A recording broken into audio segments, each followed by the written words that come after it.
Shalom, jemaat kasih dalam Tuhan, biarlah hidup kita senantiasa berjalan di dalam kebenaran firman Tuhan. Firman Tuhan hari ini terambil dari Yosua pasal yang ke-16 ayat yang pertama sampai pasal yang ke-18 ayat yang ke-10. Demikianlah firman Tuhan. Kemudian keluarlah undian bagi Bani Yusuf. Batas mereka mulai dari sungai Yordan dekat Yeriko, di sebelah timur mata-mata air Yeriko, melalui padang gurun yang naik dari Yeriko ke pegunungan ke Betel. Keluar dari Betel menuju Luz, keluar ke daerah orang-orang Arki, ke Atarot, turun ke barat ke daerah orang Yaflet, sampai daerah Bet Horon, Hilir, dan selanjutnya sampai Geser dan berakhir di laut. Demikianlah Bani Yusuf, yaitu suku Manasye dan suku Efraim menerima milik pusaka. Daerah Bani Efraim menurut kaum-kaum mereka ialah demikian. Batas milik pusaka mereka ke timur ialah Atarot, Adar, sampai Bet Horon Hulu. Ke barat batas itu keluar di daerah utara Mikhemtat. Kemudian batas itu membelok ke timur ke Tanat Silo, dan dari sana terus sampai ke sebelah timur Yanoa. Turun dari Yanoa ke Atarot dan Hanarat, menyinggung daerah Yeriko dan keluar ke sungai Yordan. Dari Patua batas itu terus ke barat ke sungai Kana dan berakhir ke laut. Itulah milik pusaka suku Bani Efraim menurut kaum-kaum mereka. Selanjutnya bagi Bani Efraim ditentukan kota-kota terpisah di tengah-tengah milik pusaka Bani Manasye. Segala kota itu dengan desa-desanya. Tetapi orang Kanaan yang diam di Geser tidaklah dihalau mereka. Jadi orang Kanaan itu masih tetap tinggal di tengah-tengah suku Efraim sampai sekarang, tetapi menjadi budak Rodi. Bagian undian yang ditentukan bagi suku Manasye, sebab dialah anak sulung Yusuf, ialah demikian. Kepada Makhir, anak sulung Manasye, bapa Gilead, telah diberikan Gilead dan Basan, karena dia seorang tentara. Jadi bagian itulah yang ditentukan bagi anak-anak Manasye yang lain, menurut kaum-kaum mereka, yakni bagi Bani Yabiezer, Bani Helek, Bani Asriel, Bani Sekhem, Bani Hefer, dan Bani Semida. Itulah keturunan yang laki-laki dari Manasye bin Yusuf menurut kaum-kaum mereka. Tetapi Selafehat bin Hefer bin Gilead bin Makhir bin Manasye tidak mempunyai anak laki-laki, tetapi hanya anak perempuan. Inilah nama anak-anaknya itu: Mala, Noah, Hokla, Milka, dan Tirsa. Mereka datang menghadap Imam Eliasar dan menghadap Yosua bin Nun serta para pemimpin dan berkata, Tuhan telah memerintahkan kepada Musa untuk memberikan milik pusaka kepada kami di tengah-tengah saudara-saudara kami. Sebab itu diberikannya kepada mereka milik pusaka di tengah-tengah saudara-saudara ayah mereka sesuai dengan titah Tuhan.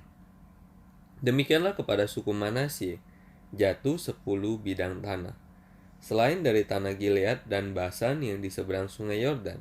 Sebab anak-anak perempuan Manasye telah menerima milik pusaka di tengah-tengah anak-anaknya lelaki, sedang tanah Gilead ditentukan bagi anak-anak lelaki Manasye yang lain. Jadi batas daerah Manasye ialah dari Asyir ke Mikmetat yang di sebelah timur Sikem. Kemudian batas itu terus ke selatan ke daerah penduduk Ben Tapua. Tanah Tapua adalah kepunyaan suku Manasye, tetapi kota Tapua dekat batas daerah Manasye adalah kepunyaan Bani Efraim. Kemudian batas itu turun ke sungai Kana, ke sebelah selatan sungai itu. Kota-kota di sana adalah kepunyaan suku Efraim, sekalipun di tengah-tengah kota-kota suku Manasye. Selanjutnya batas daerah Manasye itu lewat dari sebelah utara sungai itu dan berakhir ke laut. Ke selatan daerah itu kepunyaan suku Efraim, dan ke utara kepunyaan suku Manasye. Batasnya ialah laut. Di sebelah utara batas daerah itu menyinggung daerah Asyir.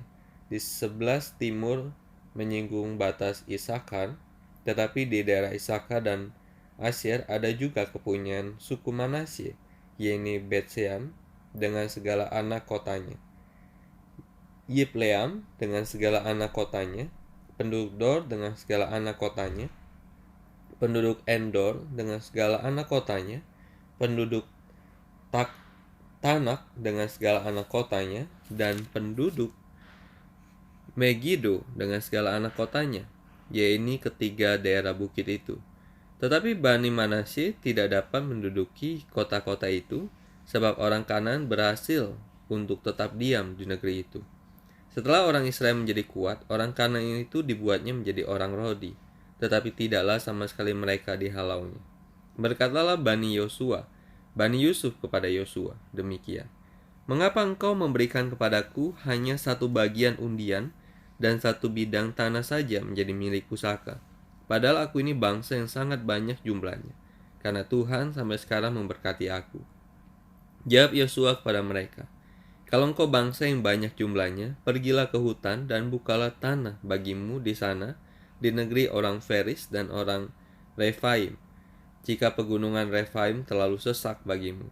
Kemudian berkatalah Bani Yusuf, pegunungan itu tidak cukup bagi kami, dan semua orang Kanaan yang diam di dataran itu mempunyai kereta besi, baik yang diam di Bet-Shean dengan segala anak kotanya, maupun yang diam di lembah Yisra. Lalu berkatalah Yosua kepada keturunan Yusuf, kepada suku Refaim dan suku Manasye, engkau ini bangsa yang banyak jumlahnya, dan mempunyai kekuatan yang besar.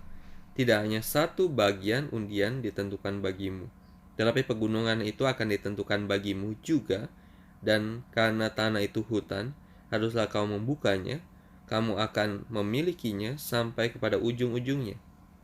Sebab kamu akan menghalau orang-orang Kanaan itu, sekalipun mereka mempunyai kereta besi dan sekalipun mereka kuat. Pasal yang ke-18.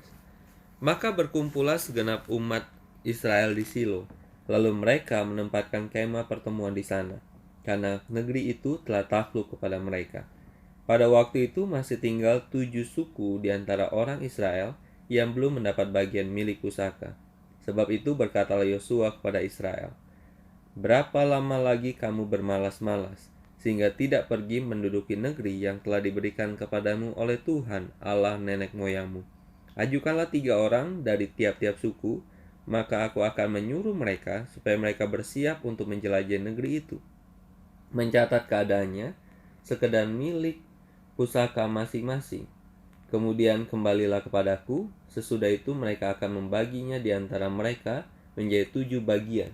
Suku Yehuda akan tetap tinggal dalam daerahnya di sebelah selatan, dan keturunan Yusuf akan tetap tinggal dalam daerahnya di sebelah utara. Kamu catat keadaan negeri itu dalam 7 bagian dan kamu bawa kemari kepadaku. Lalu aku akan membuang undi di sini bagi kamu di hadapan Tuhan Allah kita. Sebab orang Lewi tidak mendapat bagian di tengah-tengah kamu, karena jabatan sebagai imam Tuhan ialah milik pusaka mereka.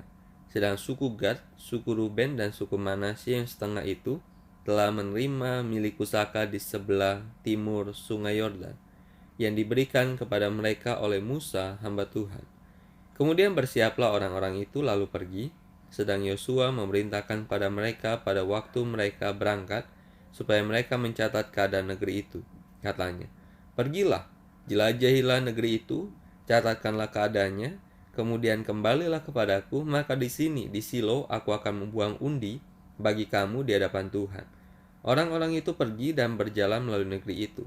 Mereka mencatat keadaannya dan dalam suatu daftar, kota demi kota, dalam 7 bagian, lalu kembali kepada Yosua ke tempat perkemahan di Silo.